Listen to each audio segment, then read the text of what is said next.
I learned a lot from my dad about baseball, not because he was the greatest expert on the diamond, but he always recognized talent of other teams that would obviously sometimes show up with the Expos or the Blue Jays in the tail end of his career. Now, this guy became a Montreal Expo in the tail end of his great campaigns. Injuries were hampering him. In 1977, he went to training camp with the Blue Jays, but a back injury quelled that dream to have this guy as one of the Blue Jays' first superstars. So today, ladies and gentlemen, we're going to talk about somebody what I basically believe is the most underrated slugger in baseball history. If he would have stayed healthy, ladies and gentlemen, could have hit literally 500-600 home runs. But for the time he was with the Padres, he was the first superstar of the team, long before Dave Winfield, long before any of the pitching prospects did well. So today, ladies and gentlemen, we're going to be talking about the great Nate Colbert. Now, Nathan Colbert Jr., born April 9th, 1946, is an American former pro baseball player and coach. He played in the major leagues as a first baseman from 66 to 76. Now, the majority of these campaigns, of course, were with the Padres, although he later went on to the Tigers, the Expos, the Athletics, and again, almost the Blue Jays in their first campaign. Now, what's interesting about Colbert's career, ladies and gentlemen, he's more well known for what he did in one game than he did in his whole career. Now, although he holds the San Diego record for the most home runs in franchise history at 163 as of this writing, he also is top 10 in numerous offensive categories for the Padres. Now, the three-time All-Star averaged 30 home runs and 85 RBIs as a member of the expansion Padres for 5 consecutive seasons from 69 to 73, and again becoming the first star for the team long before Dave Winfield. Now, he also played for the Astros, the Tigers, the Expos, and the Athletics, and again, the back injury into 77 quelled his possibility with the Blue Jays, and that's maybe why he traded for John Mayberry the year after, one of the good veteran presence off the bench. Now, after his playing career ended, he spent several years as a hitting instructor for the Padres during spring training, and later served as a hitting coach and manager in the minor leagues. He also gave back by becoming an ordained minister, working with disadvantaged youths. In '99, Nate was among the inaugural class of inductees to the very prestigious San Diego Padres Hall of Fame. Now, born in St. Louis, he was signed by his hometown Cardinals as an amateur free agent in '64. However, he eventually saw some action with the Astros in '66 and '68 before being selected by the Padres in the expansion draft for the '69 campaign. Now, Colbert, a good first baseman known for his heavy power as a right-handed hitter. He hit 24 homers in his first full season in the big leagues, which led the club, and drove in '66 while batting .255. He was a National League All-Star from '71 to '73. Of course, he's best known for that could be one of the greatest days in Major League Baseball history on August 1st, '72, when he hit 5 home runs, one of 2 players that have done so, Stan Musial being the other in '54, and drove in 13 runs in a doubleheader, breaking the record of 11 runs batted in. This helped the Padres sweep the Braves 9-0 and 11-2. Coincidentally, a young Colbert had attended the game in which Musial originally set the single-day home run record. Now, his .508 slugging percentage, 87 runs, 286 total bases, 38 homers, 111 RBIs, 70 walks, 67 extra base hits, 14 intentional walks, and 14.8 at-bats per home run helped him finish 8th in the voting for the NL MVP in '72. He finished second only to the Cincinnati Reds' Johnny Bench, who had 40 in home runs that year. His 111 runs batted in also set a record that still stands for the Padres. Throughout his career with San Diego from '69 to '74, he often was the only bright spot in an otherwise dismal San Diego lineup.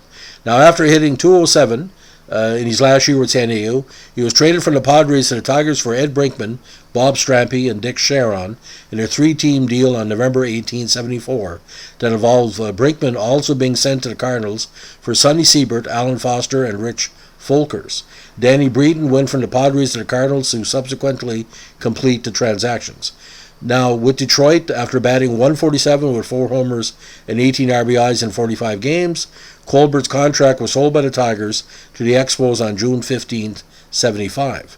Now, 75 was okay, but he spent much of 76 in the minor leagues before resurfacing very briefly with the Athletics at the end of the season.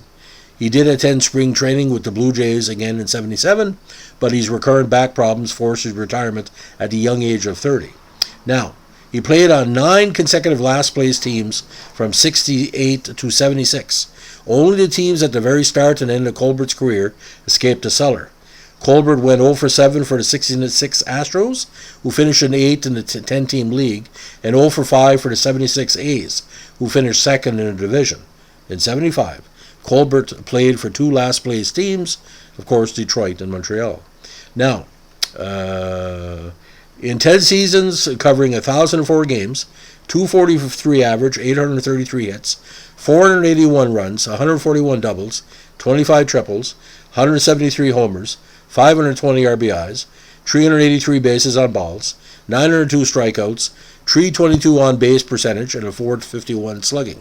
Defensively, he recorded a .991 fielding percentage, primarily a first baseman. He also played 66 games at all 3 outfield positions. Now, Nate Colbert, the comparison is like this. When David Ortiz came into Major League Baseball and started slowly with the Twins, but picked up when he went into Boston, my father made a very interesting comment. He said Willie Stargell and Nate Colbert were almost exact replicas of each other in the early part of their career. Play a good first base, get 30, 35 homers. Colbert would open out. Can you imagine, ladies and gentlemen, him playing an exhibition stadium, that short fence in right field, the short fence in left field? He could add 25, 30 home runs with the winds blowing out because old exhibition stadium was a hitter's park. But Nate Colbert, he is the lost superstar of the late 60s, early 70s, and he was a role model in the black community as well, because they did have several young black players that were rising up at the time, and Nate was one of them. Reggie Jackson as well, and a lot of crossover. But without Nate Colbert, there would be no Dave Winfield, because Colbert made people look more seriously at San Diego in its what he called its hometown hero approach. Nate did a lot in the community as a volunteer, as a charitable organizer, a very spiritual man. Nate Colbert has always been one of my heroes because he always tried to give the best on and off the field. And it's not to say he's forgotten. He's still well liked on the west coast of the States. But for Montreal fans, they remember when they got Tony Perez from the Reds to play first base. Nate, if he was still uninjured, he would have had that first base position. So the reason why Tony Perez eventually ended up in Montreal, traded from Cincinnati, is because Nate was a possibility that they were looking at, but it never worked out. And Nate didn't look normal in those Montreal jerseys, those powder blues of the mid-70s. San Diego jerseys, that's what he was power. And you took him out of San Diego, you can tell by the stats he was never the same. He's